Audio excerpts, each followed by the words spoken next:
You're gonna be hot mic? You wanna be hot mic? No, ma'am. No profile.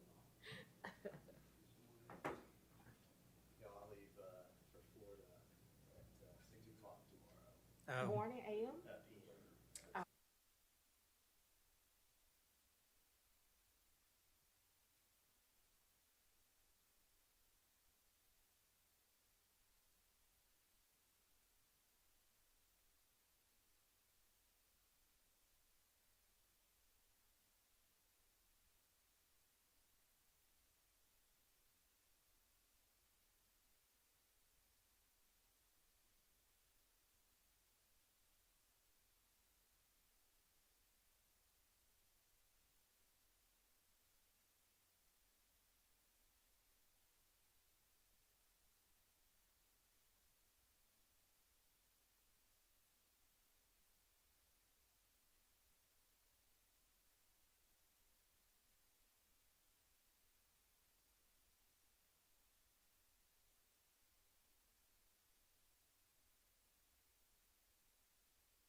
Good evening.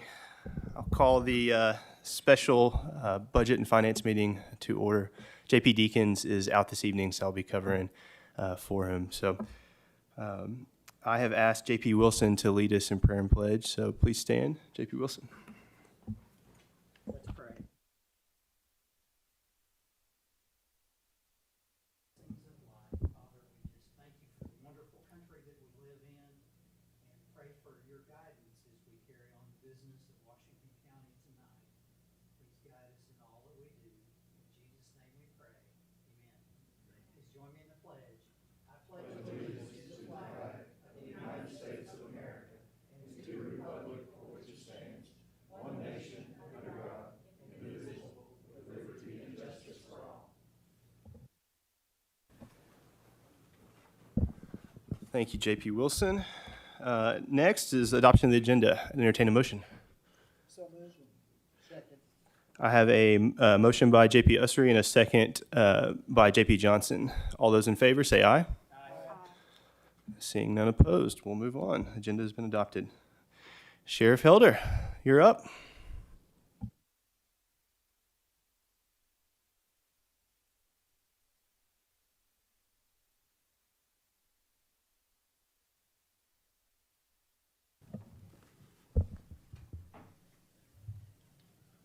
Thank you all for giving us an opportunity to discuss our budget tonight.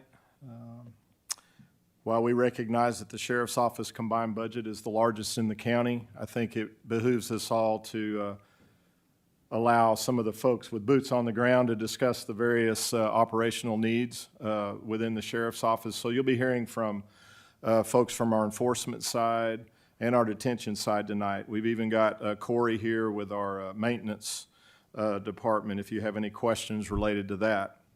Jay and I will kind of kick it off, and then we'll kind of go down based on your agenda. We'll have different folks coming up to present.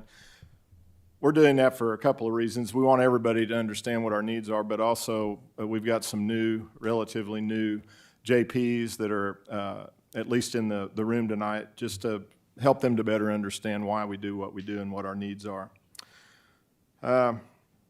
You know, when it comes to our essential needs and why our budget is so large, there are many factors that play in. Of course, one of our main 3 constitutional mandates is to run this jail, and you know that we're currently up over 650 or 60. Randall may give you an accurate number, but that's a 24-hour-a-day, 7-day-a-week, 365-day-a-year operation. Practically all of our personnel and services are based on shift work, where we provide 24-hour-a-day services. So with that in mind, when we talk about replacement of equipment and cars and things of that nature, it's because they wear out fast, and that's one of the reasons our budget is fairly large. You know, when we talk about personnel and we talk about operational costs, we're not unlike a lot of corporations where the majority of our operational costs are in personnel. I think the last time I looked or checked anyway on the enforcement side, I think we're probably pushing 90%, just under. Those costs are personnel related. The jail, it's a bit less because we have some large contracted budgets such as medical and food that take up some of that. Otherwise, I would assume that our personnel costs would be pushing upper 80% to 90%. So, I mean, with that being said, I'm gonna ask Jay to say a few things before we turn it over to our staff. But thank you all for, at least on the front end, looking at personnel needs when it comes to moving our scales about and really seriously considering significant raises for our folks. I'm talking about across the board for the county, but I can only speak for the Sheriff's Office and what we've been through over the last year and a half. I can only express to you the difficulty we're having in attracting applicants that we can even consider hiring. But what about the folks that have stuck it out and have really done a great job? I appreciate you all, and I hope you'll stay the course in that vein to help us retain the folks we have. So. Thank you, ladies and gentlemen of the court. We are happy to come tonight and present our budget. As the sheriff said, we all know that COVID has caused some increases in a lot of different things. Just the cost of doing business has increased, so therefore some of our costs have increased. We've tried to identify some areas that we could cut, and we have found a few areas. It's not huge. We haven't made huge cuts in our budget, but I think overall our last year's budget is more than our request this year by a little bit, so we've cut a little bit. Most of that's going to be in salaries and personnel services, and most of that is because some tenured people have left and we've hired people back in at lower rates, so that causes our salaries to go down just a little bit. So we've worked where we can, but you know, we've all seen the price of things in the grocery store go up, price of fuel's gone up, so with that, you know, we have to ask for a few increases, but I think we can go with your book, with your agenda. I think started with boat safety, if that's how you all want to do it, or we can, you know, the boat safety, communications, the 2 federal drug funds, and the work release fund are all self-funded. They all only can spend the money that they generate. Typically, they're pretty easy to get through. We'd be happy to go through those budget by budget if you like, or we can jump in straight into the big boys and go with the jail and enforcement. However, it pleases the court. I'll ask the other JPs. I'm fine with jumping into the other primary budgets, but I'm seeing nodding heads. Okay, so we'll go ahead and move on into the primary budgets. Thank you. Okay. Yeah, we'll start with enforcement, our enforcement budget first with Major Kenny Yates. Come on up, Major. Everyone probably is aware that he replaced Major Hoyt, Rick Hoyt, who retired. So Major Yates is a retired captain with the Fayetteville Police Department. Has been here with the county several years, and so he brings a ton of knowledge and expertise with him. So, Good evening. Thank you for having us. I'll go ahead and start with our general fund budget on the enforcement side. So one thing I want to point out before we dive into this is, when you look at the line items on the budget and you look at the bottom line doesn't reflect necessarily everything that we need, because it does not include any personnel costs, or I'm sorry, not personnel costs, but employee compensation. We were asked to leave that when we got our instruction packet.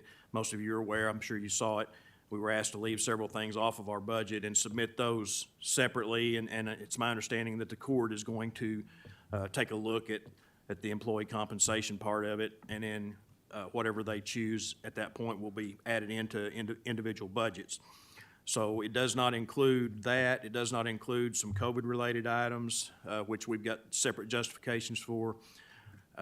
Does not include our capital improvement projects that we have, but we have justifications for those. So I'll start out, if everybody's okay with it, on our line items on the general budget. The personnel costs are provided by the comptroller to us. And I'll start off, I'll kind of just hit the high spots. If somebody has any questions, feel free to speak up. But on line item 2001, general supplies, that's a $3,000 increase is what we're requesting over last year. Most of that cost is ammunition costs. We've seen about a 6% increase in the state contract ammunition that we purchase for the agency. So that's where that increase comes from. Later on at the bottom, when we get into the justifications, we've got a request for more money in the general supplies, but it's COVID-related issues. If you look down at line item 2007, fuel, oil, and lubricants, we've requested an additional $48,000 in next year's budget. I'm sure everybody's aware of the rising cost of fuel that we've seen. We try to estimate as best we can, what our usage is going to be. On the enforcement side, we use around 87,000 gallons of fuel a year. And we get a little bit of a price break on our government fuel cards that we use over the posted price that the average person pays for fuel. It does help a little bit, so when you see fuel costs, up at $3.15 a gallon, that's not necessarily what we're paying. But we've estimated next year's costs at $3 a gallon in hopes that will hold out. But we've asked for an additional $48,000 in that. Line item 2012-2012, our bulletproof vests. We've requested an additional $9,700 there on that line item, and that'll be for the replacement. We've got 20 vests that are due. All of your bulletproof vests have an expiration date on them. And each year we try to replace so many. Next year we've got 20 bulletproof vests that are slated to be replaced, which is the reason for that increase. Major Yates, do you mind if I just jump in?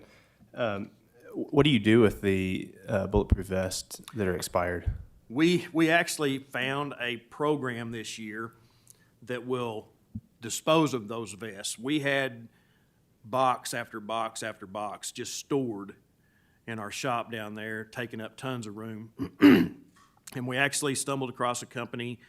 I can't remember exactly where it was at, maybe Alabama. Alabama, I believe, Where it yes. was at. And we had to get a court order, obviously, for disposal of those vests because they're county property. We had to go through those, create an inventory. Each vest has a serial number on it for tracking purposes, and we had to provide them with a very detailed list of every item that we had. Captain Johnson and one of the other employees drove down and hauled these vests down there because shipping costs were going to be pretty expensive for us. Anyway, long story short, there are companies out there that will dispose of these. They send you confirmation of the disposal for tracking purposes that you can put with your court order for disposal to show what happened to the vests. They, I think, shred these vests and use that Kevlar for other purposes. And the reason that we like to get them disposed of is we don't want them to fall into hands that someone might use them for a nefarious purpose that might use them to go in and rob a liquor store or whatever. But, while we still have some ballistic efficacy, even after they've expired, they don't recommend that law enforcement wears them. That's why we have to cycle them out on a 5-year or 7-year term. So, but anyway, we don't want them to fall into the wrong hands. So we've held on to them for all these years and finally found an outlet to get rid of them. Very good. Thank you. I'll jump down to item number 2030, concrete. That's the next item of significance. We asked for $1,000 there in money that we did not ask for last year or the year before. And what that money is for is to pour a concrete slab for a new canine that we'll be getting to put the kennel on for the canine. Yeah, yes, sir. It is fairly small, but we typically some of the folks will get together at work and they'll do all the labor themselves and try to finish it themselves. And it doesn't have to be a fine product to put a kennel on, but we try to get it as best we can. But we do the labor and stuff ourselves. But yes, sir, it is for a small kennel. Yes, sir. Thank you.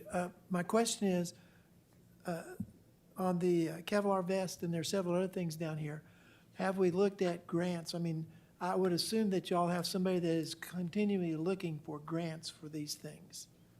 Yes, sir. Yes, sir, we do. And we receive some funds through the Bulletproof Vest Grant Program, but it doesn't cover everything that we need to purchase vests. But we do stay on top of those with the grants administrator looking for the Bulletproof Vest grants. Yes, sir. I'll go down to line item 3009, other professional services.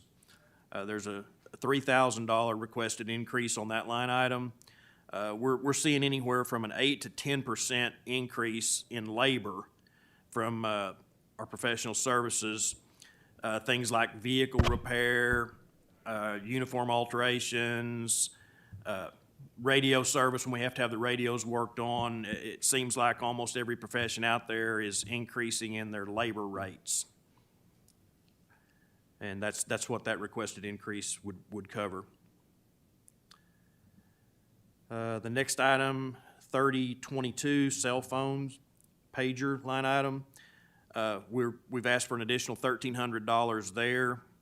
We're anticipating approximately 3% increase in phone costs. We've got a couple of officers who we have not provided a phone for yet, and that $1,300 will help cover those costs.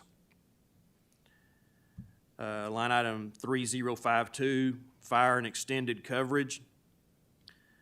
We've requested an additional $6,100 there. We received information back in June that our insurance rates for the second half of 2021 were increasing significantly, and I think you guys have probably had some conversation. Yes, sir. Am I on? My question is, your write-up says you've been advised it's going up 100%. And both here and in the jail budget, the increase that you're asking for is way more than 100% the way I figure it. Yes, it's my understanding it's gonna go up well over 100%.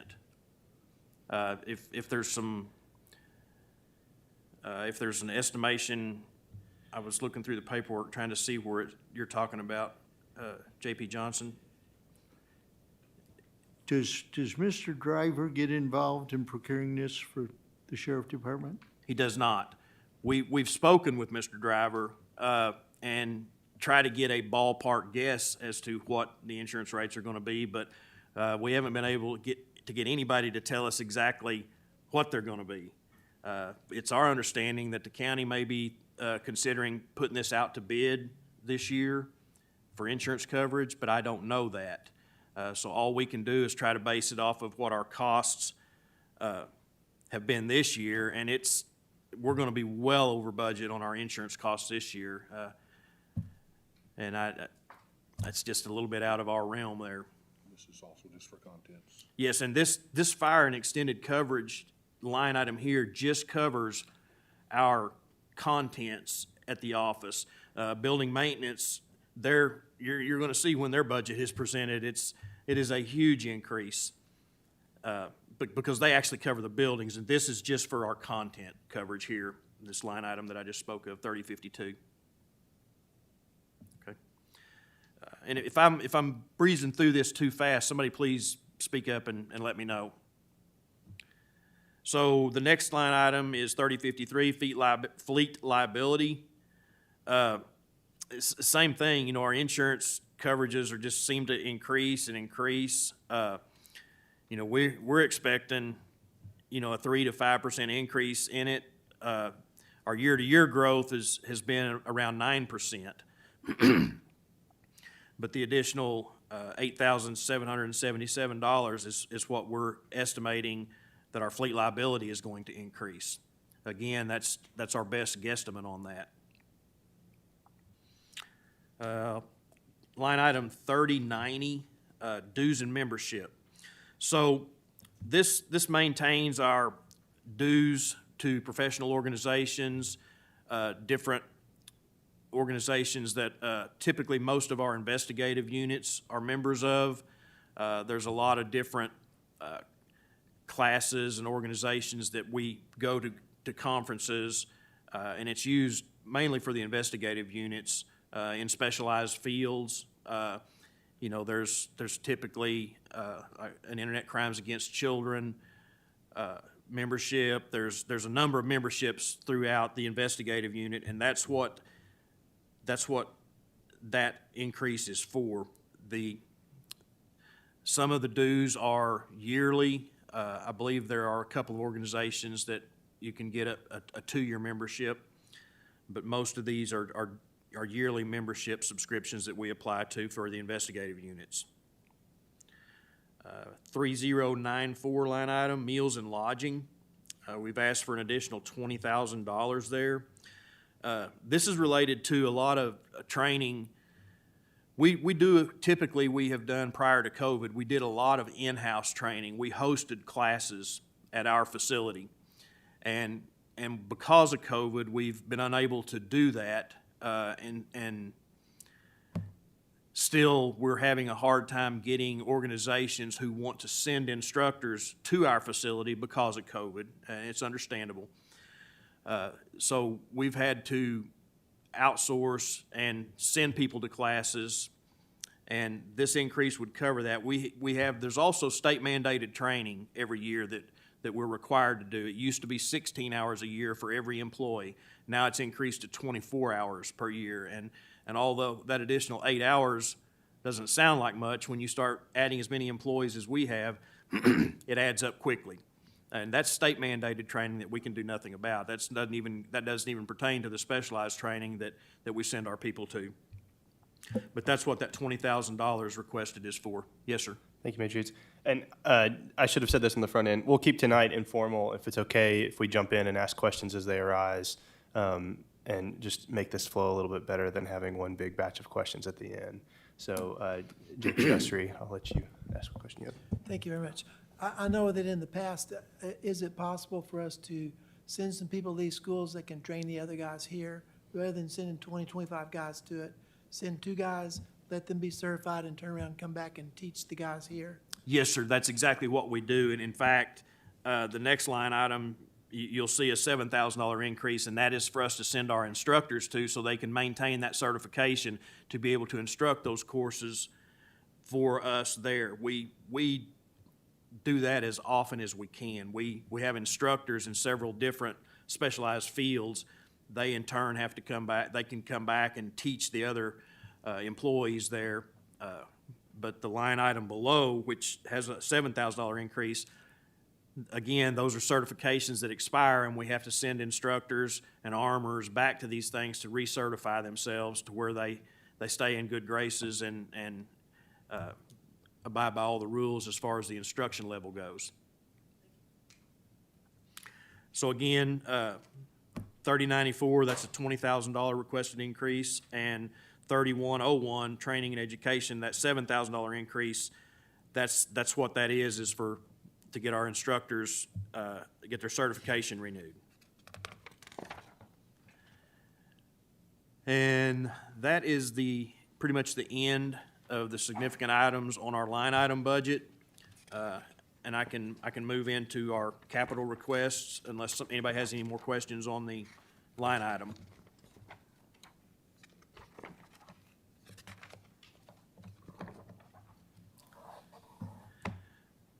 So our first capital request is for the replacement of some vehicles. We're requesting $199,014 to replace 3 police Tahoes and replace 3 of our unmarked units that our investigative division uses.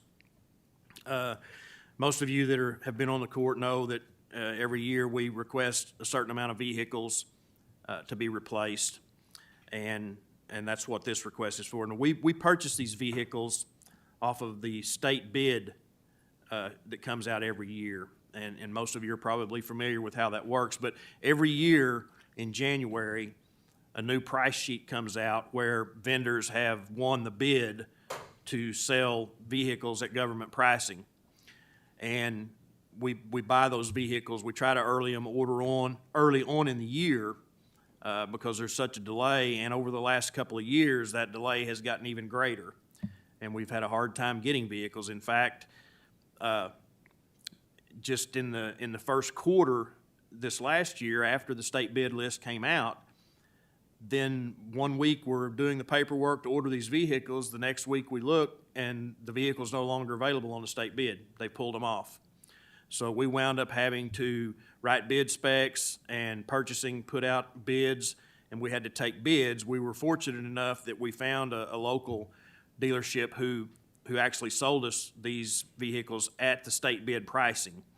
That's how they won the bid on it. But these vehicles, they're having a hard time getting parts to make these vehicles, just like every other car dealership around is having a hard time getting vehicles. So it makes it really tough, and it's kind of if you have to get your vehicles ordered early on to have any chance of getting them. But that's the way it's been the last couple of years, and we don't anticipate that getting any better this year. In fact, right now, after they pulled the 2021 Tahoes off of the state bid this year, and we had to put it out to bid, just about a month ago, because we watched that state bid list, they have made the 2022 Tahoes available at 2021 pricing. So the problem with that is, we're asking for this capital request for next year's budget for 2022. The cutoff date to order these vehicles this year is October 15th.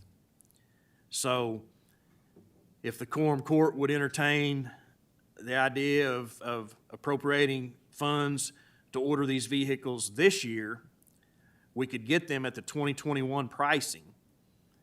And I checked with Bale Chevrolet, who won the bid in Little Rock today, and they are still taking orders. They said, it's one of those deals that who knows how long it's going to be until General Motors calls and says, hey, they're done, they're no longer available. But he said they are still available today. They are honoring the 2021 pricing on 2022 vehicles. which will not happen after the first of the year, and the vehicles may not even be available after the first of the year.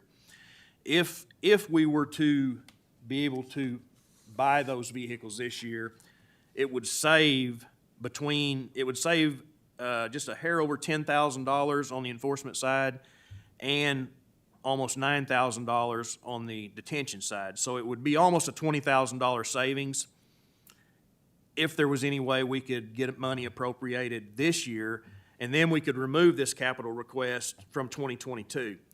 I don't know if that's something that the court would entertain, but we wanted to throw it out there as an option. We were made aware of this last week, that this was an option for purchasing police vehicles. Just thinking through payment terms, what, are you required to pay upfront on that if you order October 14th? Or you cutting a check October 14th, or is it a payment once the vehicles are delivered? So typically, we don't cut a check until the vehicles are delivered. I checked with the county attorney this morning to see if the court entertained an idea of appropriating money to purchase these vehicles, and we weren't able to take delivery of them prior to December 31st of this year, then would we in turn have to, come back to the court and reappropriate money? And the county attorney said that there was no reason, if the court decided to appropriate money, there was no reason that they couldn't go ahead and issue a purchase order and cut a check prior to taking delivery if we chose to do it that way. He said there was no state procurement laws that prevented that he was able to find. Because I had that question myself, if we can do this, what if we don't get them by the end of December? What kind of position does that put us in? And he said if the court decided to appropriate the money that we would still be able to do that. Now, I do know that a lot of bills on your budget can be paid like at the end of 2021, you can pay up to through the first quarter. At the end of the first quarter, you can still use 2021 money for some projects that were started at the year previous, but I don't know anything that would allow you to go beyond the first quarter. That's what I was thinking through, knowing how delayed vehicles are. I'm wondering, does it matter? I mean, I don't know legally if you can have a contract for the 6 vehicles without, and it's the Tahoes you're concerned about, right? Because those are the ones that they're going to honor 21 pricing. Yes, it is the Tahoes primarily that we're concerned about, but if we were able to purchase these 3 Traverse that we're asking for, we also get their 2022 models at 2021 pricing as well. So that there's also some savings there if we can do that. Something I want to add on these unmarked vehicles. So we're a member of 2 different initiatives through HIDA, the High Intensity Drug Trafficking. And HIDA provides us with a vehicle allowance for each initiative that we're part of. So we're now getting a vehicle allowance for each of these vehicles these 2 different task forces initiatives that we're in.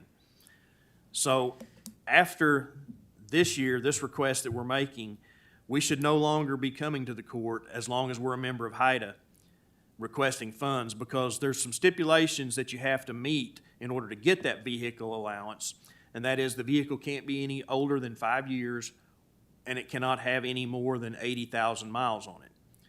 So after we assign these vehicles, they should get at least 3 years out of them before it starts getting close to the mileage on them. And by then, there will be enough money built up from the HIDA reimbursement allowance, so those vehicles would be self-funded. Then what we do when we take those vehicles out of service from there and replace them, we move them to our other investigative unit, and they drive them for another 80,000 miles. So it's a pretty, from this point on, it's going to be in a lot better shape on our unmarked vehicles by getting that vehicle allowance and having that money go straight back into a vehicle fund to be used for those purchases. So, I have high hopes that this will be the last time you hear us ask for vehicles for those 2 investigative units. As long as we're a member of those HIDA initiatives, we'll continue to get that reimbursement if we meet the guidelines. Sounds to me like you need an ordinance to bring before the court and request funding for the 6 vehicles in 2021, so we can review that and make a vote. Okay. That's kind of what I anticipated that would need to happen if the court was interested in entertaining that idea. And we'll be glad to pursue that and get an ordinance drafted to present back. Yeah, the September meeting. Yeah, it'll be at the September meeting. Wouldn't it actually be 11 vehicles then, if we are going to try to do that? There are 5 on the detention side. Yes, sir. There are 5 Tahoes on the detention side, and then our 3 Tahoes and 3 Traverses. So yes, sir, that's correct. There would be 11 vehicles total, and Major Denzer will cover their capital request when they go over, but you're correct. There are 5 vehicles on that side. Are there any other questions on our vehicle requests?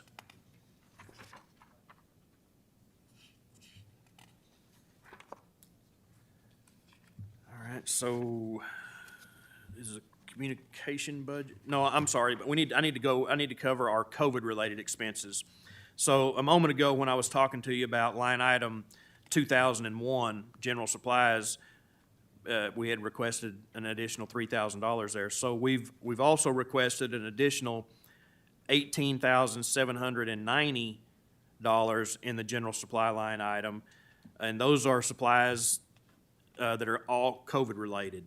The increasing costs in chemicals, masks, gloves, everything, anything that pertains to COVID, the prices have shot straight up, and availability has also gotten more difficult.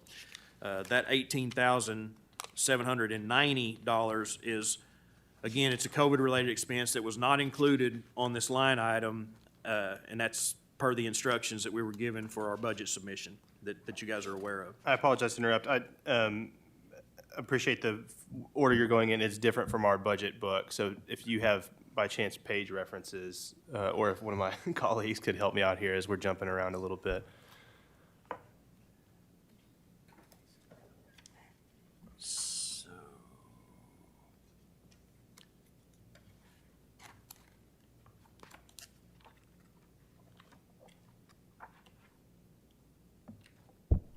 We don't have the same budget book that you have. We have one that we prepared ourselves. So I don't know where it is in yours. I just know that JP Deacon sent out the request on how he wanted these budgets submitted, and he asked that this COVID-related stuff be separated out. It may be page 256. That's the online page number. All right, I'm tracking with you now. Thank you. Okay.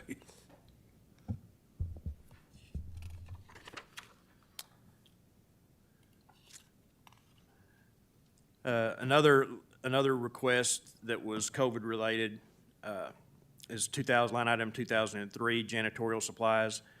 We increased that line item request by $1,000, and that's based solely on the cost increase that we've seen in buying the supplies used to help prevent the spread of COVID.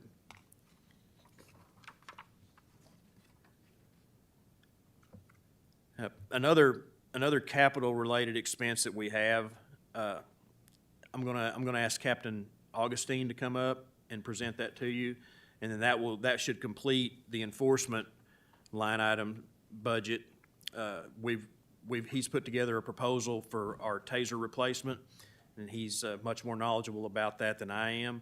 And then whenever Captain Augustine gets through, then I'll come back up. That may be all, because unless you want to go over those, like the boating safety and the small funds that have no changes to them. I've reviewed those budgets. They're all flat. Do my colleagues on the court have? I'm seeing nodding heads, so no, that'll be okay. Okay. And I'll for ask- the taser piece, also for my colleagues, that's page 264 is where that starts in your budget book. Okay. I'll ask Captain Augustine to come up now and present that. Thank you, Major Yates. Appreciate you.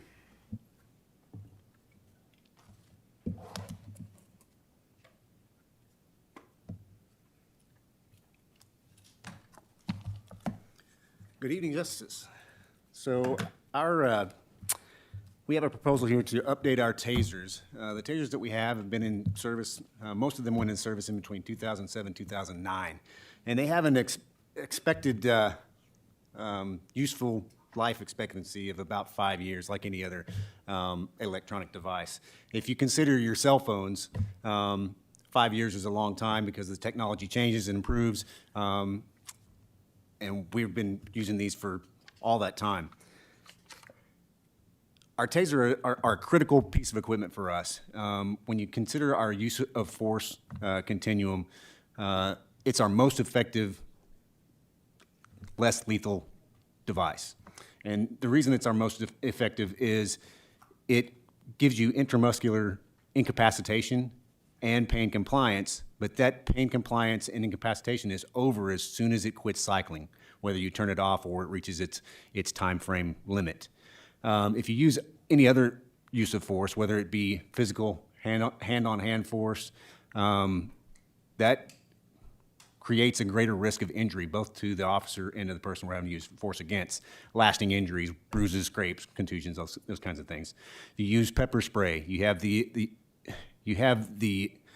effect of that pepper spray even after you've gained control of the subject. It's going to continue to burn their eyes and their nose and their lungs for some time, even after decontamination. And then there's also the consideration of self-contamination, cross-contamination, all that. If you have to resort to a baton, again, you have bruising, you have injury. All these things may or may not work when you use it, but it still produces a result of injury or irritation that the taser does not. I mean, the taser creates pain, but no injury, generally, I mean, when used properly. There's always a chance for injury with anything, but the chance is very low with taser. So, to say all that, our tasers are beginning to fail. They expect them to be useful for about 5 years, and we've used them for long beyond that. They started failing some time ago, but now they're failing at a greater rate, and it's time to do something about that. So, we have a couple of proposals for you. To provide tasers for basically 4 divisions, for the court, for patrol, for the jail, and for our transport division, would take 107 tasers.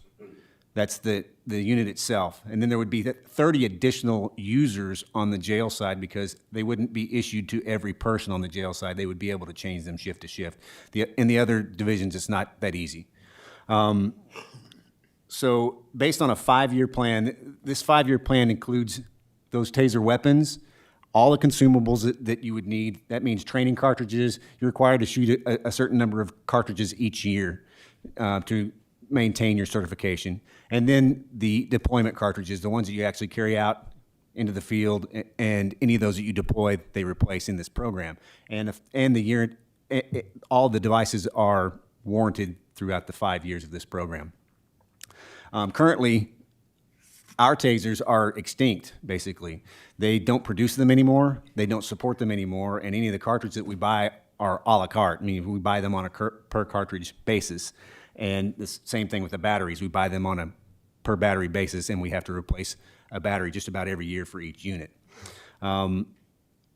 Those batteries and those cartridges we can get for our current tasers are just what's left in stock on shelves in different locations. They're not producing those anymore, so it's just leftover stock that are, if they haven't reached their best buy date, then they're quickly approaching those. There's degradation in the batteries, in the CO2 propellant, all like that.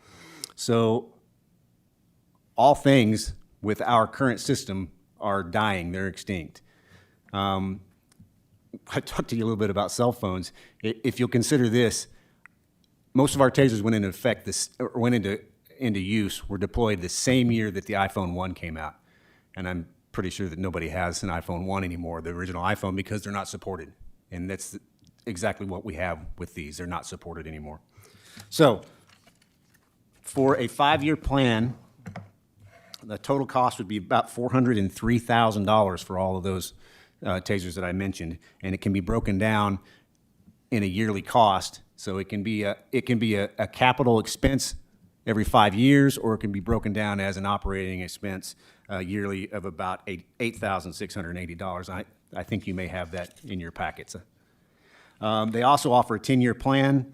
With a 10-year plan, at the 5-year mark, you get the newest TASER equipment. So there would be, at that point, I'm assuming would be called the TASER 8. They expect it out in a couple of years. So you get an upgrade to the newest weapon system and program, and it still covers the warranty for the 10 years of the program. It still covers all the consumables and all like that for, of course, a greater price because you're at the 10-year plan, and that's about $940,000 over 10 years.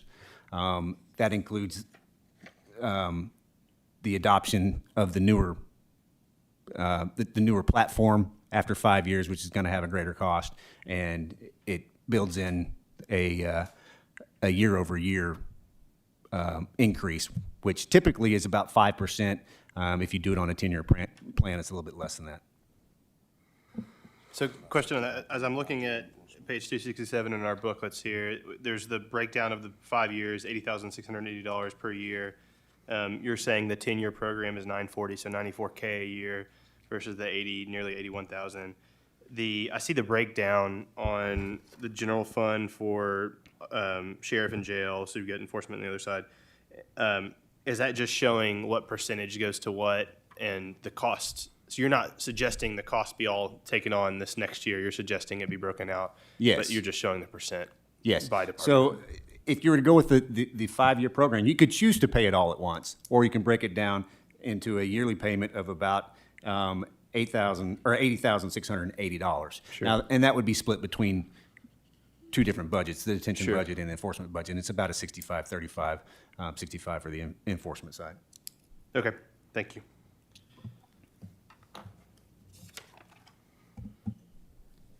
So I'm curious, if we pay it at 80,000 per year, are we getting a fifth of the units? No. Each year? It works similar to a lease, but it's not a lease. So you'd still get all of them? Yes, you get everything that you need. It's just breaking that payment down into yearly chunks Okay, instead of paying it all at once. okay, And it makes it basically an operational cost instead of a capital request every 5 years. okay, thank you. Are there carrying costs involved in paying it over 5 years? I'm sorry? Are they charging us more to pay it off over 5 years? I don't believe so. I haven't done the math on it. But And I haven't looked at this closely, but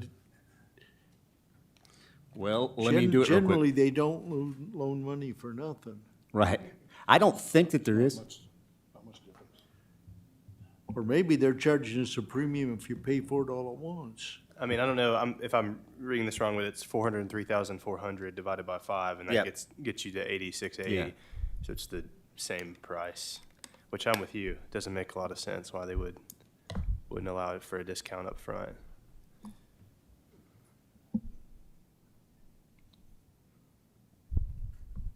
Any other questions on that?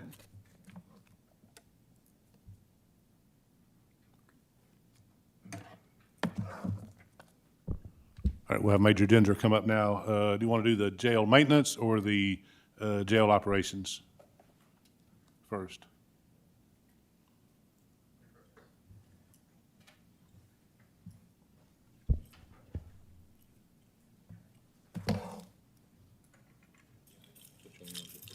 We might do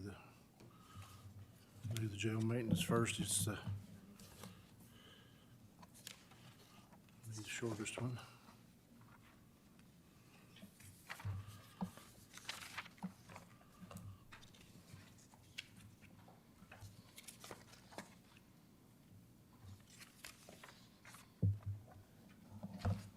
We'll do the jail maintenance first.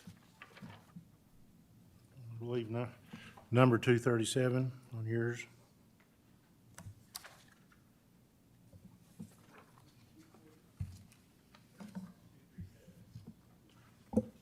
For those that couldn't hear, page 237 in the budget books, fellow JPs.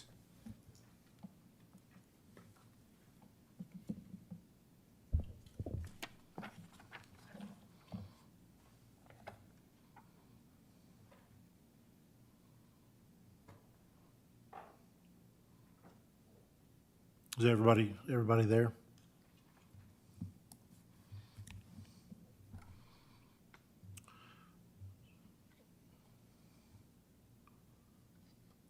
our fuel on 2007, fuel, oil, and lubricants. We raised it $2,000. That's partially for their generator, runs on diesel, with the cost of that coming up.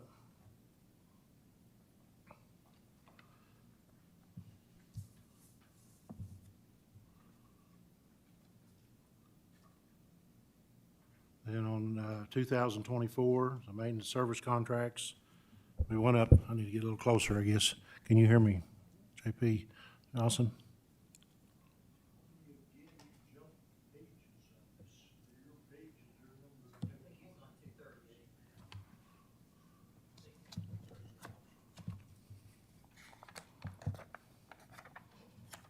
Yes, sir, 238.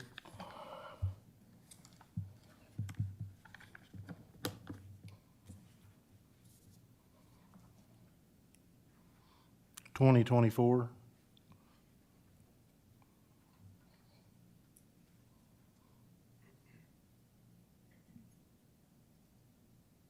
Okay. The maintenance and service contracts increased by $4,200. Everybody's, like you heard prior, everybody's going up about 10%. Seems like the going rate, what they've advised us of what contracts that we have, like Northwestern Controls, our pest control, elevator company, fire alarms. And so that's why we're asking for an increase there.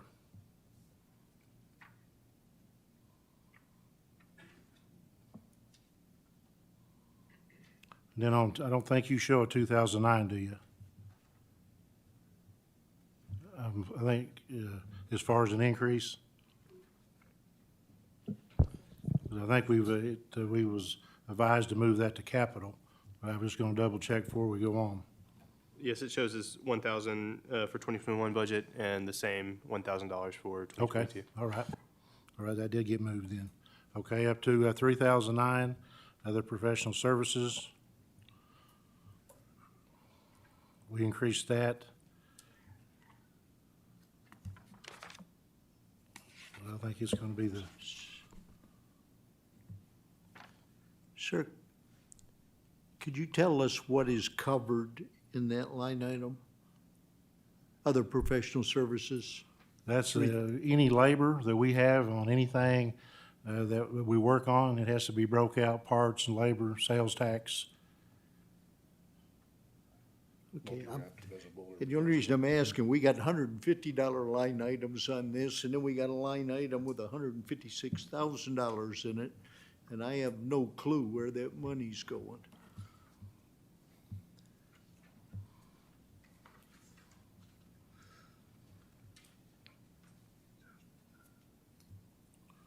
I think the 3009 is, Yes.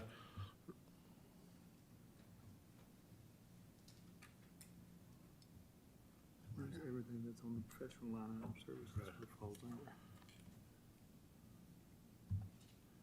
anybody that's hired for the professional services, hired for the county, or any other specifications that's done, that, basically, just any kind of labor that we do. Ask Corey to come up and. Corey, come up. Part of the confusion is we got the, this project that was moved to capital that was in the budget, but they decided to move it to capital for us. This is Corey, our maintenance supervisor, and he can explain more on the 138,000 and the 125,000. So that line item is where we take hiring the Sir, labor for, Speaking of the mic. it's hiring the labor for the people to come in and work on the facility. So if we have an air conditioner problem or a plumbing problem, that is their labor cost for them to come in and work in the facility. So it's any service provided physically to the facility?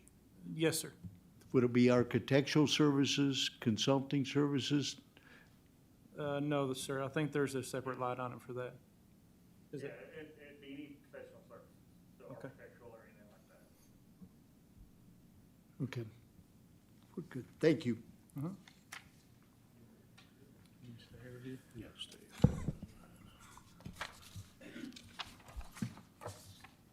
And then moving up to 3052. which is the fire and extended coverage increase. And Corey, like I say, does has to cover the whole building. And this is the information that we got. We don't have any final details but had to raise it $282,667. And we don't know if that's close, but that was the best guess at the time that they told us about this. Would you find the real number? Would you let us know? Because that's a heck of an increase. Well, that's what we thought. We sure will. That was our last quarter this year. Corey said our last quarter this year, we paid $90,518, the last quarter that we've paid so far.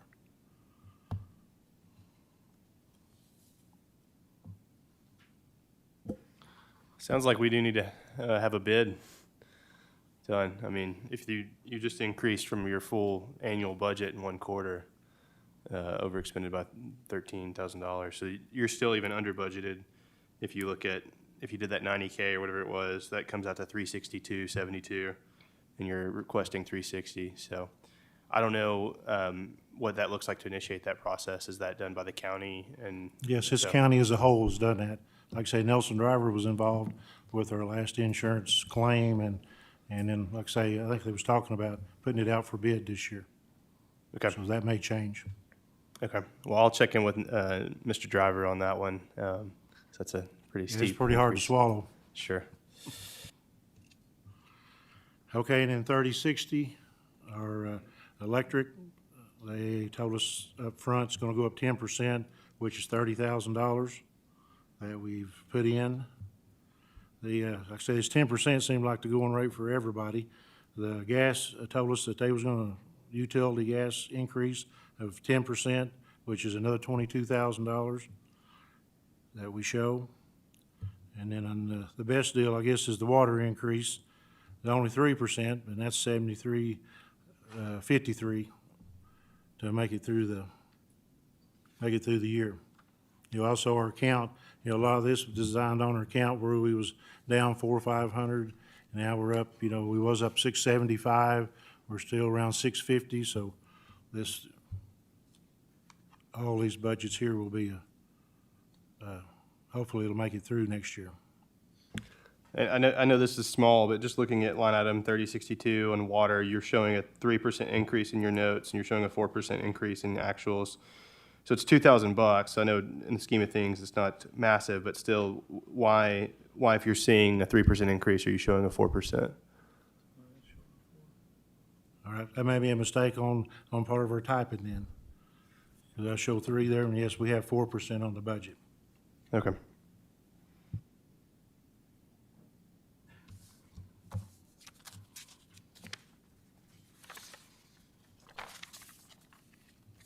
And then how we're on the maintenance, we'll have Corey speak about 2 of our capital requests that we have. The first one started out with 4004.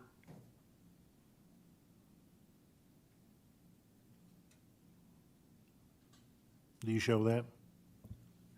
The 4004 request? Yes, I've got some questions about that one, so. Okay. Turn it over to Corey. So 2 years ago, we started a program to replace our rooftop units on the jail, our air conditioning units. So we requested $100,000 every year to start replacing these, because they're of age. 15 years is the life expectancy of these units. So we're about 17 years now and trying to keep up with everything. So we're spending a little bit more money, and they're losing their efficiency and everything else. So with this, we've put them on a program. If we can do $100,000 a year, my projected cost would be in 15 years, we will be back to square one, to where I started 2 years ago with the program. So I can do, depending on the price of the units and the size of the units, I can do between 5 and 7 air conditioning units a year. So that's the reasoning for asking for that money. Okay. How many total units are there? About 108. 108. I'm sorry, I gotta switch this on. Yes, sir. They are? Or were? Anywhere from 4-ton to 8-ton units. Okay, that number's right. do you have those units on standby, or does your contractor have them on standby?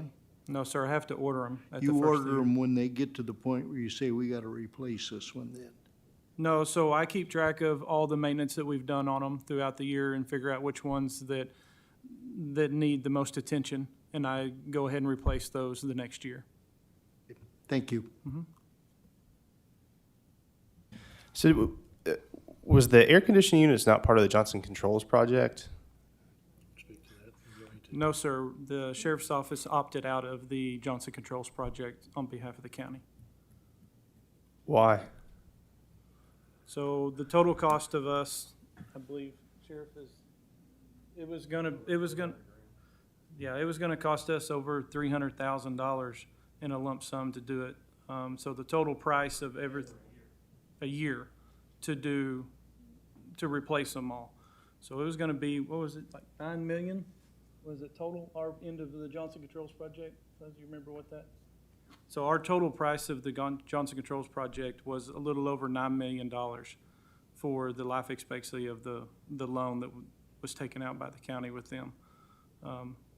So with doing this project here is not gonna cost us near that. I'm doing the work and specking everything out and then hiring the people to do it myself instead of hiring another company to do it. Also on that, when they come down and done our inspection, we'd already done our LED lights, we'd already done our water valves and things that they brought up, but they thought they could fix, we was already there. So then they come down to this here, and like I say, our share was gonna be $300,000 a year for the whole part of this. We're spending $100,000. So that's why we decided to opt out of it.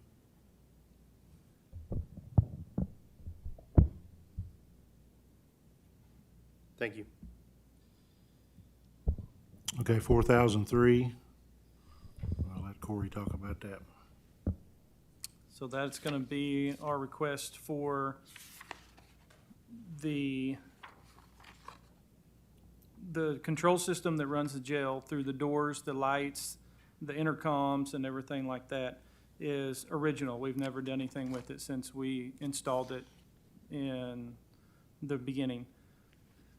The way it's set up in the pods is it's not a computer-based system. It's a panel that's on a table, and every employee has to touch it to open a door, to talk on an intercom or anything like that. We want to do away with that and do a computer-based system. That way, not everybody's touching the same stuff. It's getting wore out. It is a piece of Lexan material with a button under it, and they are getting holes in them and everything else. So we're needing to replace that system and take away 3 control boards in there that is older technology that the company that has installed it is stating that they won't replace it with a panel, back with a panel, because new technology goes to a PC. So that's what we're requesting.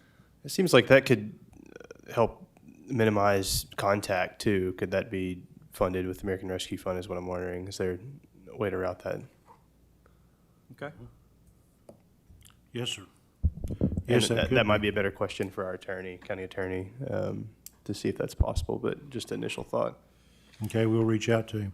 Thank you. And I believe that's all we have on the maintenance.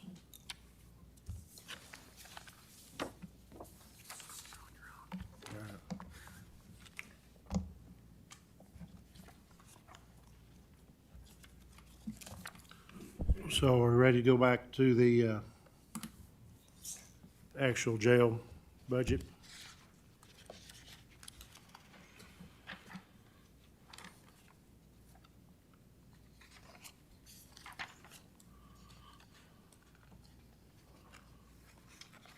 Which I believe is, let's see, I believe it's a page 240.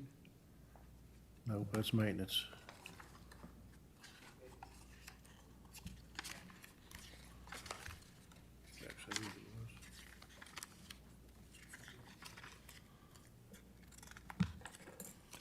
She says.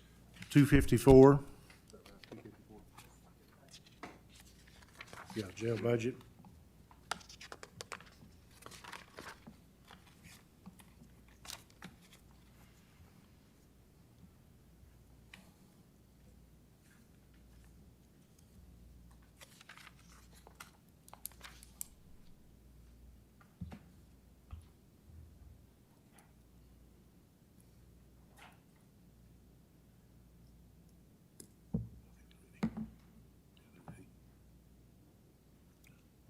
Everybody ready?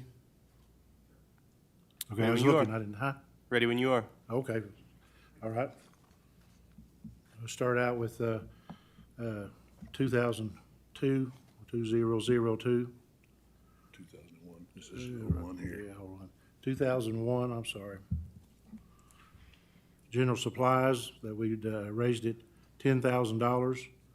And that was due to, like I say, like the other major said, the price of ammo and also our gloves, Taser cartridges. This general supplies is really broad on what all falls under it.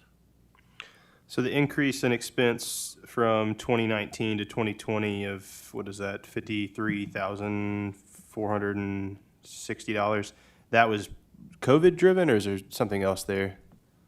Because the actual expenditures 19 to 20 went up. Yes, that's where, a big thing was our gloves. Used to, I think gloves was a little over $40 a case. And our last quote we got, I believe we paid $200, and we was advised they may go to $230 a case. So yes, a lot of that is gloves. You think about 25 or 30 people a shift, working every block, especially the COVID blocks, the masks, the gloves and everything. I should be selling gloves.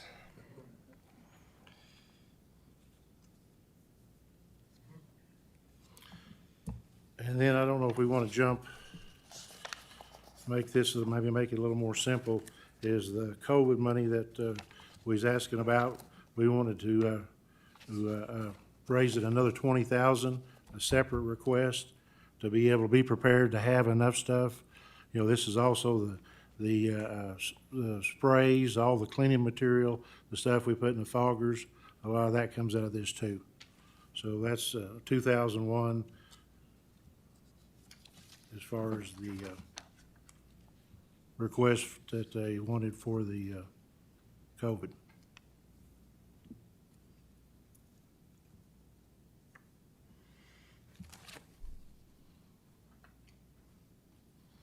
I go on to 2002, small equipment. We increased it $15,000. This year, or last year, the cars we got in is a new body style, if you've seen the Chevrolet products. And for the cages, equipment, everything's different. So we're requesting that to be able to outfit the new cars that we're gonna get, hopefully. So you've got a increase there, what is that, 18,000 or 13,000? And then separate at the bottom, you've got your capital request for line 2002, which is the Taser piece, and that you've got it broken out that way? Yes. Okay. Just making sure I was reading that correctly. Thank you. 2006, clothing and uniforms. That is a decrease by 20,000. Last year, we'd raised it up for the detainees needed uniforms. They was plumb out of them as far as wore out, and so we purchased them. And so now we're decreasing that by 20,000 and try to keep a steady handle on it. Because back, 2 years ago, when we got up to 800, it was a challenge to keep everybody dressed and washed and cleaned and all the clothes back to them.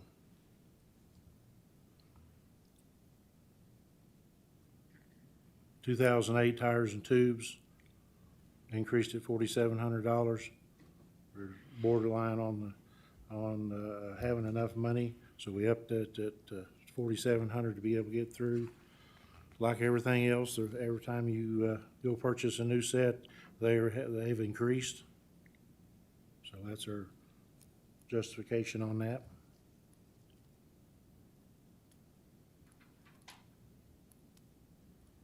And also, let me back up on 2006 too, that uniforms for the detainees, that's also clothes for the officers too. So it's a double deal that we use that out of.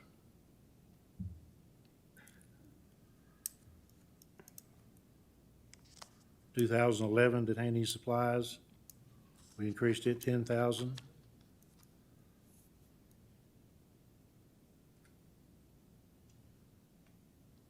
The biggest thing on that is mattresses. I guess if anybody's been down on a tour, hadn't lately, but You know, they're just a 4-inch mattress it's fire retardant, but it's, the material on it's, is designed for that. But anyway, they're about $72 a piece now. And we go through a lot of them trying to keep them, tearing them up and ripping them up. And so that's our biggest cost there. They just keep going up the price of them.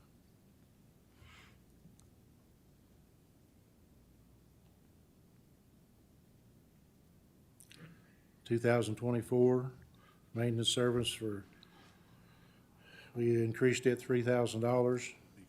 Decreased. Maintenance and service amount. This was one deal with our IT had worked on for several years, and like a booking jacket used to have 18 to 20 pages, and a lot of our other stuff, we went to where we scan it all, it's digital, and the paper supplies went down. So we was able to cut that back and save that much money every year.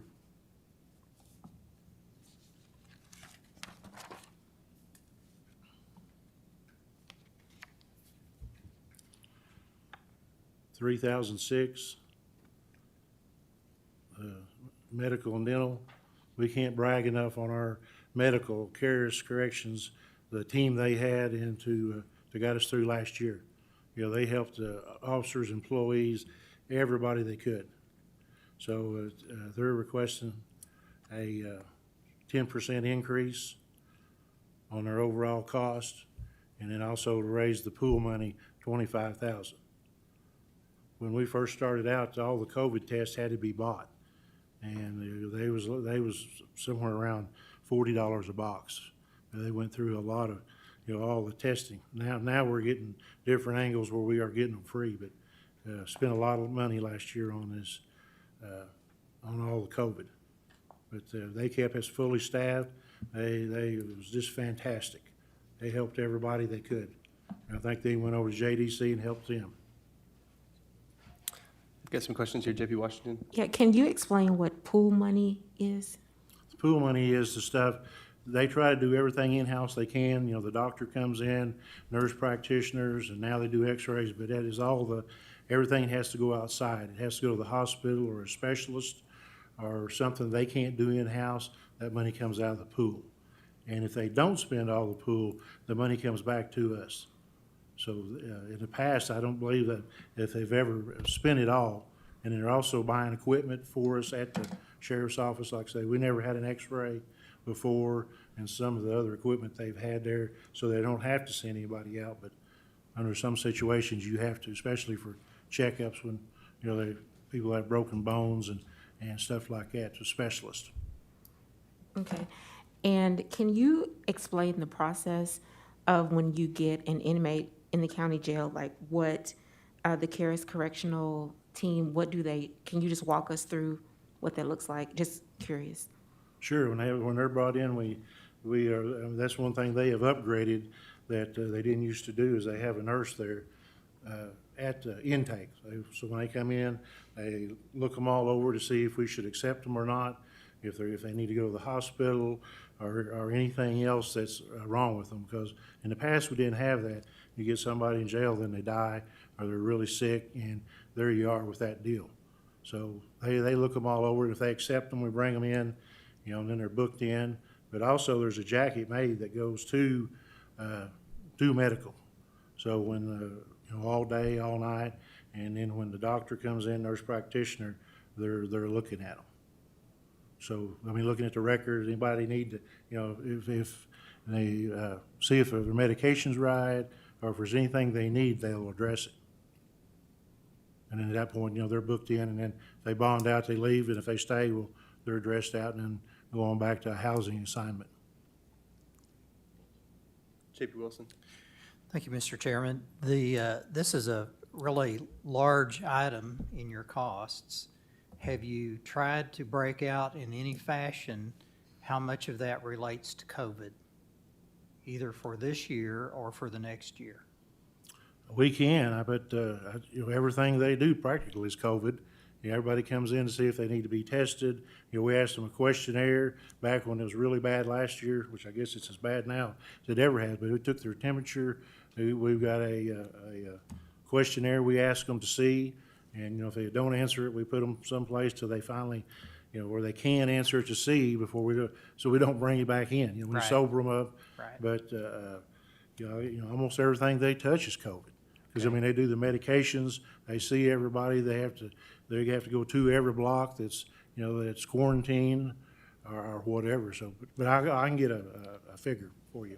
And I assume we're not currently charging any of that to any of these federal government funds. In other words, the ARF. Yes, no, we're not. We're not charging any of that to that now. There are several things in the budget. It seems like COVID is mentioned, and where we talk about it relating to increased costs and so forth.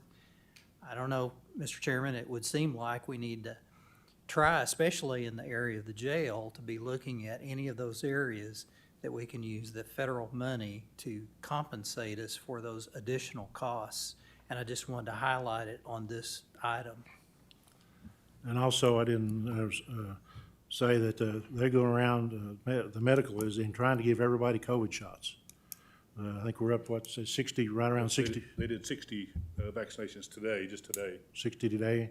the medical team did. It was almost up to 50%. Of course, they come and go, but Sure. it's climbing. So that's, I mean, they're trying to work on every angle they can. And which vaccine are they getting? The Johnson & Johnson right now. Because if you're lucky enough to get them to take one shot, they probably don't hardly want two. We may not know if they're here for the second shot or, you know, they may get out, prior to that 3-week or 4-week for the Pfizer or Moderna. So we know if we can get that one vaccine, that one-shot vaccine seems to be the most, practical for, the population that we have. Good question. Makes sense. Sorry, David Wilson, or Washington, do you have anything else? I like my colleague's comment around COVID expenses. I mean, it sounds like we're looking at glove expenses, which have increased, driven by COVID. You're having to use more of those. It's COVID-driven. We've got increases in the medical line item, driven by COVID.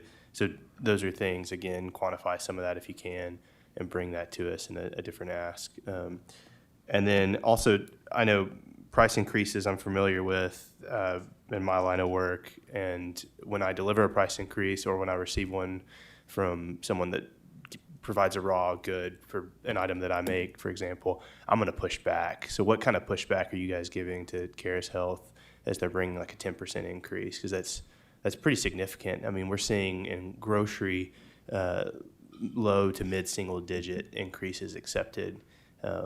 And I'm just curious, that may be totally in line with medical. I'm not as familiar with that, but I am curious what your process looks like. Are we just accepting those, or is there a conversation around those increases that are delivered? Yes, we discussed it with them, but with the job they done last year and the doctor and coming in and keeping everybody well, and, you know, they helped set up the shots for all the officers with the vaccinations. I mean, they're just fantastic. I mean, as far as the job they do. You know, the last medical folks we had didn't do us a very good job at all. You know, they wasn't local. You know, the best thing, these people are local. You know, the doc, if he was called, he'll get up and come in. You know, they're fully staffed, 24 hours, 7 days a week. But we could go back and approach them and see. Yeah, I think it's worth at least having the conversation of challenging some of the price increases that we're receiving if that's not being done. Yeah, and I just would like to piggyback on that question. When you say they're fully staffed, do you mean that there is someone in the jail or there's someone who's on call? There's a nurse there 24 hours a day, 7 days a week. And then they have paramedics there, typically paramedics they hire to do the initial intake, initial screening. So yeah, they've got staff around the clock. One thing of note is last year they did not ask for an increase. Last year they held it flat. When they got their previous increase 2 years ago, they said if they got this increase, they would hold it flat last year. So they didn't get an increase last year. Maybe one reason that they've bumped it up, this double-digit increase. But we'll see if we can get them to negotiate to a lesser amount. Okay, and I have another question. So when you provide these services for the inmates, does the county absorb that cost? I'm sorry, I don't understand a lot about this. So who pays? So if someone gets an exam, I mean, exams aren't free, so who pays for that? Who pays for So the, if an inmate comes in, they're evaluated, and it's found that they need additional medical care, they have to go to the hospital or they have to do whatever, then who pays for those medical costs? if they have to go to the hospital for some type of care, if they're there longer than 24 hours, then Medicare picks it up. If they're there less than 24 hours, then it's responsibility of the county, and it comes out of that pool money. If they need specialist care, it comes out of the pool money, but, and sometimes we can, like if we have a pregnant lady, we take those ladies to the health department to get their medical care there, so it's at a lesser cost or at no cost to the county. We utilize Ozark guidance for mental health screening and mental health evaluations, which we don't typically have to pay for. So they're our community mental health provider. So, but if it's something that they need immediate emergent treatment for, and we have to send them out, then it's typically the county's responsibility to get that need met. If we can't release them, if it's some serious charge that we can't release.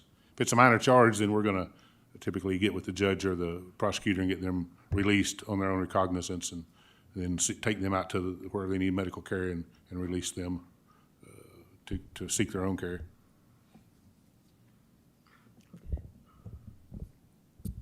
JP Medicine.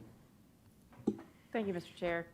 I learned today that Dr. Karras is giving ivermectin, cow dewormer, to inmates at the jail. I heard a report from a county employee who was sent there to Dr. Karras for testing, tested negative, was given a prescription for ivermectin, was told to go to Dr. Karras's pharmacy just off campus to have it filled.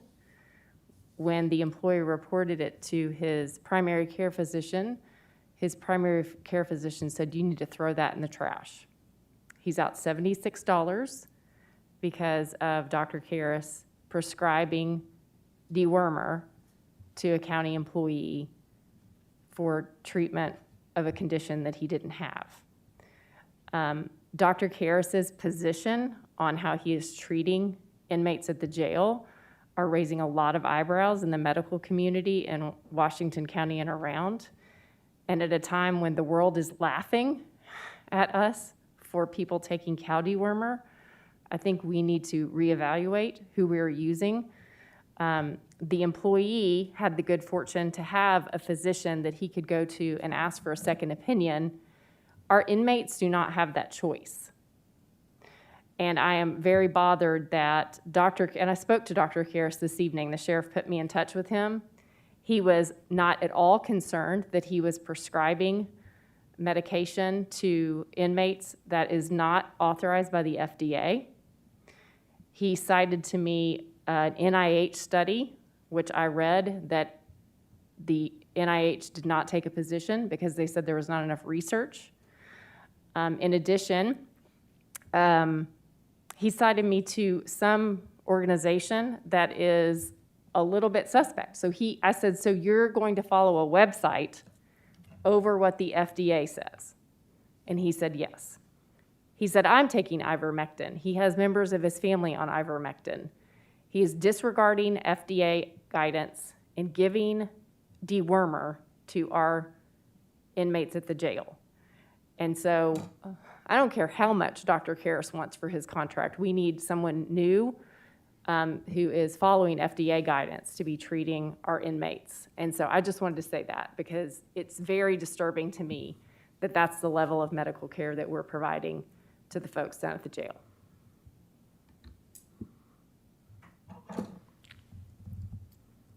Thank you, JP Medicine. I have another question, if it's okay. JP Washington. So I would just like to know, what is the process that you use to decide who provides the medical care? So is there, is it a bid process? Do you just have local doctors in the area submit proposals, or who decides, how is that decision made?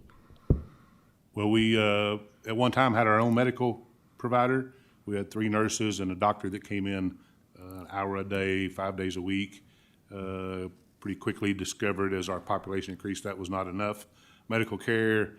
We contracted with a private company and used them for a year and discovered that, as in most private companies, they were only interested in the bottom line and not necessarily in the best care for the detainee. And they were an out-of-state company, and it was hard to reach out and actually sit down and talk to the CEO. We decided we would like to try to find somebody local to do it, and we solicited local companies to give us a proposal, and Dr. Karras wrote a proposal up, and as I recall, he was the only local doctor that even had an interest in it, and so we partnered with Karras Correctional Health, and have been, for the most part, very pleased with what they've done. They've got a nurse practitioner down there 40 hours a week that's, and the doctor's down there probably, I don't know, 2 or 3 hours a day, most days. And so we feel pretty good about the quality of care that we get from them, and they're local, and we can reach out and discuss issues. Just like this ivermectin thing, we can sit down with him and discuss and find out things from the man versus somebody that's in some corporate office somewhere else. So that's how we came up with Karras as our provider. Okay, and I have a follow-up question. So who provides oversight? So for people who are not incarcerated, if I have an issue with a doctor or a pharmacy, we have the State Board of Medicine, we have the State Board of Pharmacy.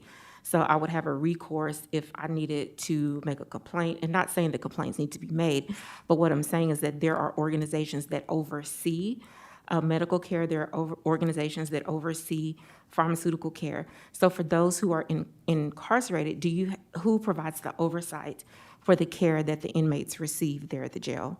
Well, Karras Correctional is a private entity, and so the same oversight, the same people that govern your primary care physician, my primary care physician, govern him because he is a practicing licensed doctor in Arkansas. So the state medical board, I'm certain, has to issue his certificate, and whatever continuing education, whatever he has to do, he's a state licensed board approved. Okay, I understand physician. that. I guess my question is, hypothetically, if an inmate had an issue with their care, what recourse would they have? Like, who do they talk to say, hey, I have concerns about my care?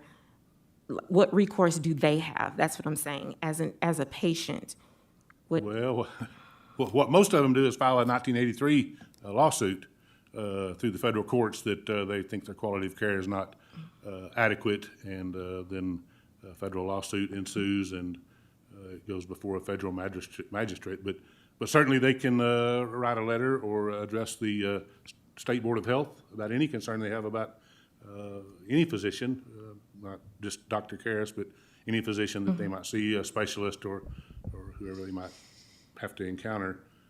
So he's just like any other physician. He's got regulations and rules he has to follow, and they have that recourse through the state health department. They get material, they can write letters, just like you or I. So. Hey, I'm going to jump in. I appreciate the discussion. I want to refocus us back to the actual budget and looking at the request at hand. So if we can, we'll move forward. If there's any other discussion that needs to take place around the health piece, I would invite JPs to reach out to the Sheriff's Department and take that discussion separately. So we were on line item 3006. Remind me if we've talked about 3009, other professional services. Okay, on 3009, like we talked about, that's all is labor or whatever. This year that we've increased it $40,000, but what happened last year, this is our ankle monitor system that we do in-house, that we had put the money in the wrong line item. We put it down in 3071, so we decreased that line item and brought this money back up here, and that's where this fees here will be coming out of every time we do a ankle monitor from the sheriff's office.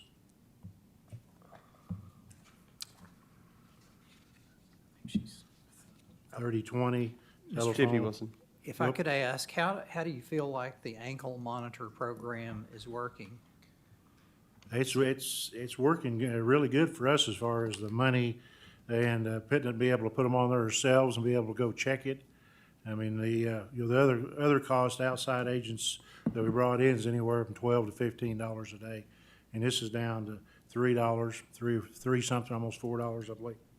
And we can put them on right there, we can monitor it, and then try to keep up with it. So, yeah, it's a great program. So we feel like we're able to keep up with the folks we're monitoring, and it seems to be working well then? So far, yes. And the prosecutor will sometimes release people out of jail if we can put them on an ankle monitor so we can keep up with them. So it's helping our population. Okay, thank you.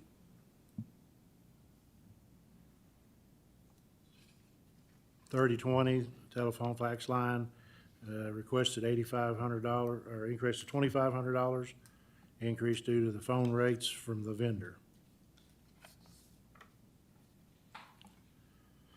3022 cell phones, pagers, and radios, increased by $2,000 to cover that. Same deal as far as everything is going up, the expense. 3023 internet connections.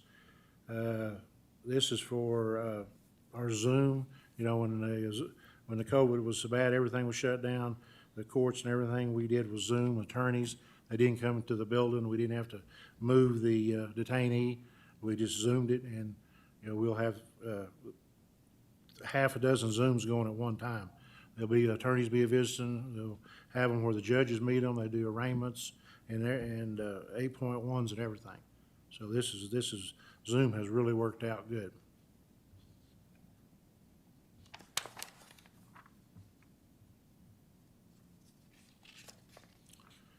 $3040 advertising and publications. We increased that by $850. We tried to, you know, now we go through the county when we open up our slots, our job slots, and we tried paying some advertisement and still didn't really have no luck on applications. We had raised that up to try to, every angle we can try to get an application in. And then the 3052 fire and extended coverage, that's our part of the contents. So we increased it by $4,000 to be able to make that payment. 3053 fleet liability, increased it by $5,500 to bring it up to where we'll have be able to pay on the insurance bill. One thing we discovered on our fleet liability is that we buy these vehicles on state bid and get a pretty good reduction on the price, you know, $10,000 or $12,000 off of the lot price. But if we crash one or somebody crashes into us and totals it out, we can't replace it for what the insurance was on it. So we have to actually insure it for more than we paid for it. And so we're currently doing an audit to make sure that we have our vehicles valued and we can get enough money out of that vehicle if it is totaled to actually replace it. So we're right in the middle of that audit, but we know it's going to be up a little bit. That's one reason we've increased it. But that's one thing we found with our insurance on newer vehicles if they're crashed is we got them at such a reduced rate on the state bid that we can't replace them at that rate. So.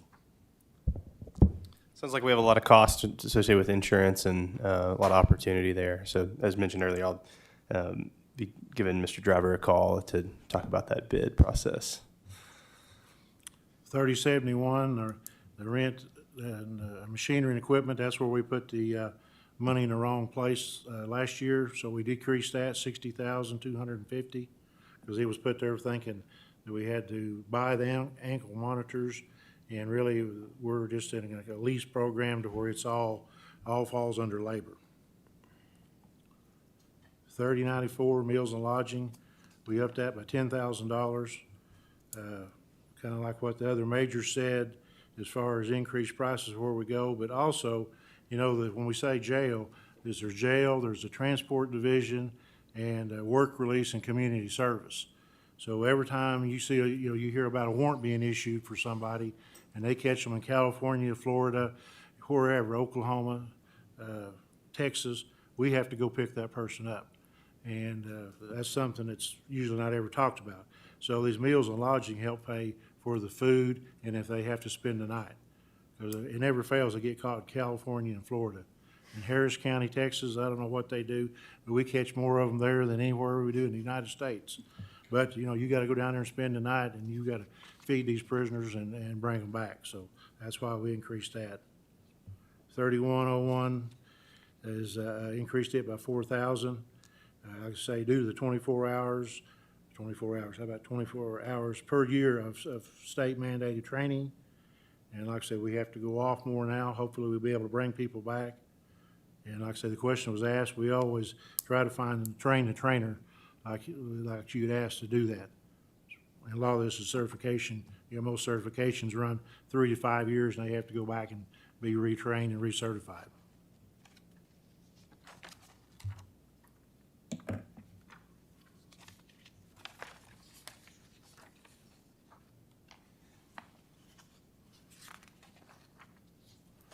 And like I say, work release, we was all in agreement on that. Tahoe Capital. Yeah, that's what, the last we got is our Tahoe Capital. We was asking for 5 of those. Sorry if I missed this. Line 3104, miscellaneous refunds, total other services and charges.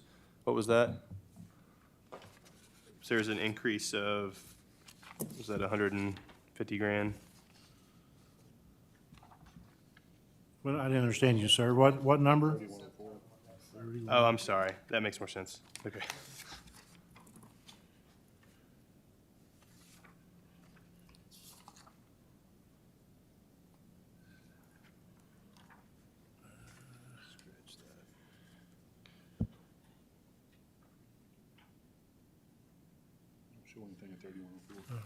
We don't show anything on 3104.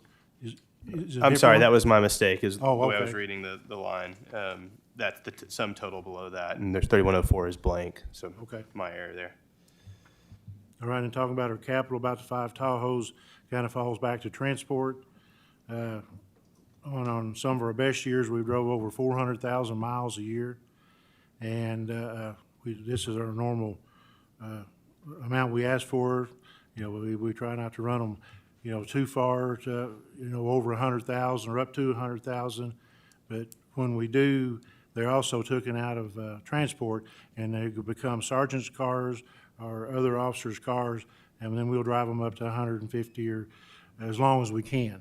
So they're not like they're just run a little bit and sold. They stay in the fleet.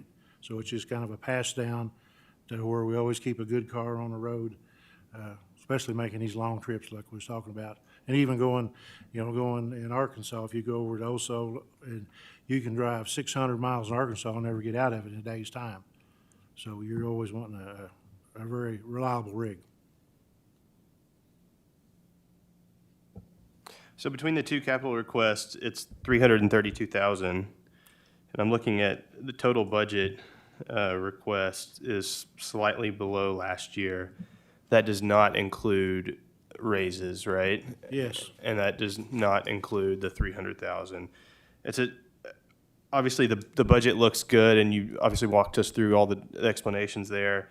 If you just look at the sum total X raises and X the capital outlay, but just going back to 2018, we were at 14.6 million. Now we're at 16.5. We're going to be at 17 million, and then over 17 million when you look at raises.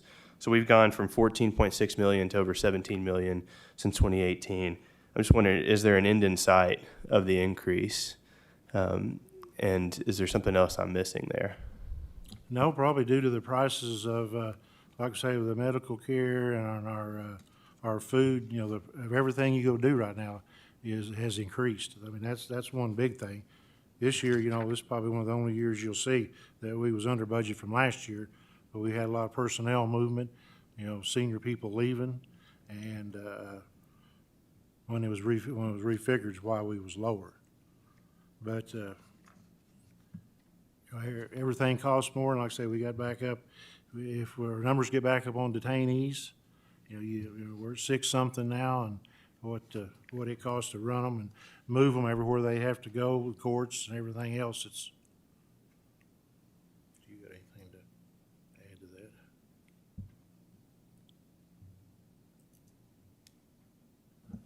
I'm looking at my colleagues. I don't see any other questions.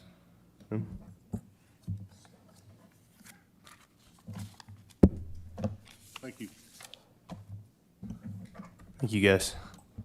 Thank you.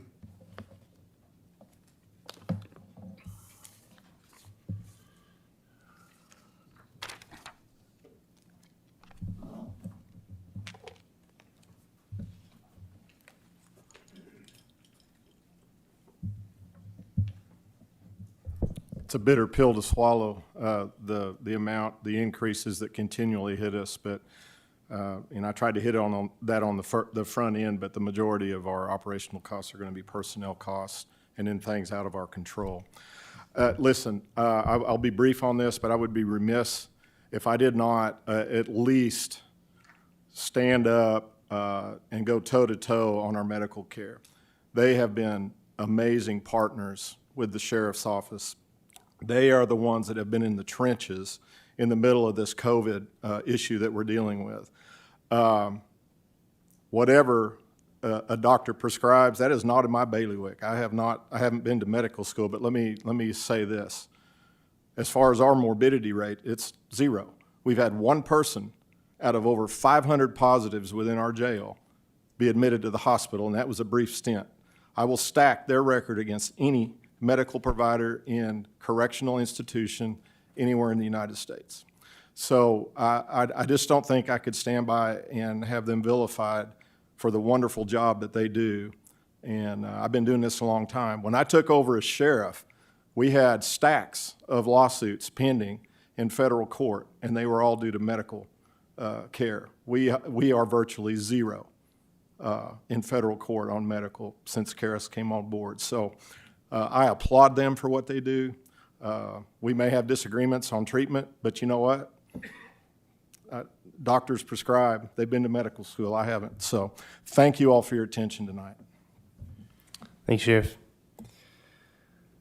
Mr. Chairman, how do we look into this issue of possibly charging some of these costs or increased costs to the American Rescue Funds? How do we go forward with that? I think it's a good question. I appreciate the comment. I think that'll be up to the sheriff to kind of tabulate and help us understand what those true costs are and then bring those to the courts. I don't know if that wants to be through an email or a follow-up. So the That's your sheriff discussion. would look at this current year and see how much unreimbursed there is that would relate to that, and then also look at next year and see how much of the increases relate to COVID, with reasonable explanation, of course, and then come back to the Finance Committee? I think so, and we're going to have to run that through the lens of the stipulations around the funding. Obviously, we all know there's stipulations there. So, sure. But yeah, I think But, I mean, sounds like the appropriate channel. And then I won't speak for JP Deakins as he chairs the committee, but I think that's the best way forward for now. And my comments really related to trying to look at direct additional costs. Thank you. Thank you. Well, with that, I'll move on to item number 5, which is public comment, and I'll open up the floor for public comment now.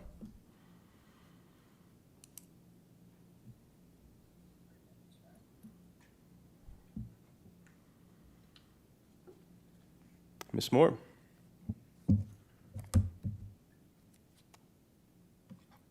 Thank you, JP Duncan. I appreciate the introduction. Sarah Moore in Fayetteville.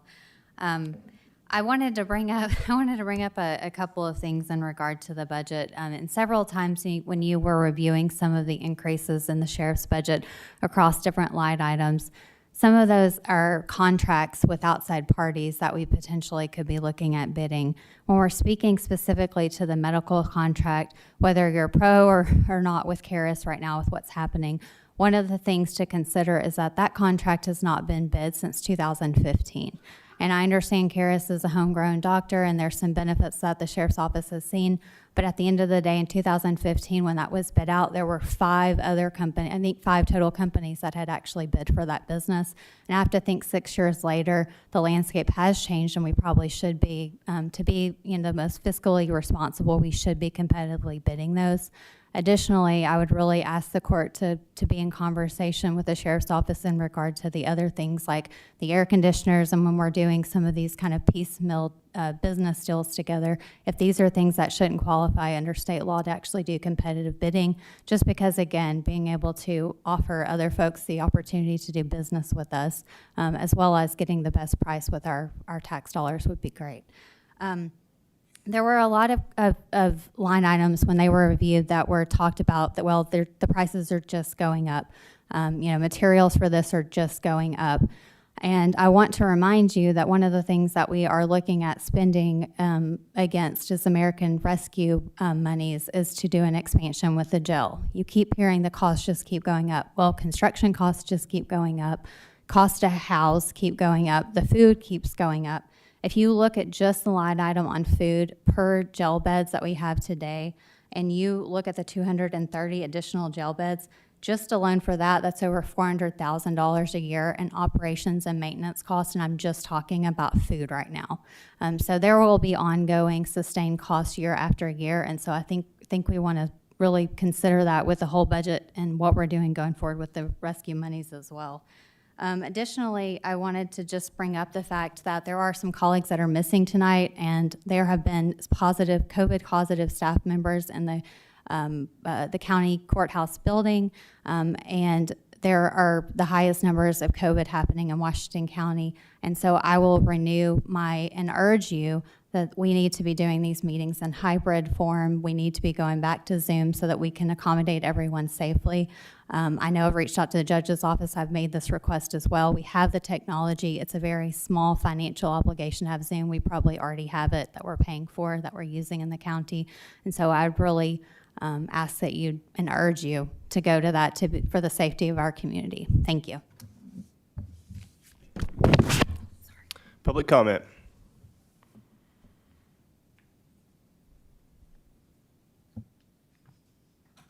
Hi, Erin Moody, Fayetteville. You brought up a really great point, the committee did, about what money in the budget currently from the Sheriff's Department is COVID-related and how it could be kind of reallocated maybe for the American Rescue Plan. So I kind of ask again, I think I spoke about this at the last meeting as well, when there will be an opportunity for other organizations and other areas of the community to come before the court and talk about how the best way to spend the American Rescue Plan dollars. So it's brought up to the Sheriff's Department. Obviously, that's great to be able to kind of go through that budget as well. But I'm curious to find out when that community meeting will be so that other organizations can get in front of you and work on getting allocated some of the $23 million and $23 million for next year. Thanks. Thank you. Any other public comment? Seeing none, meeting is adjourned.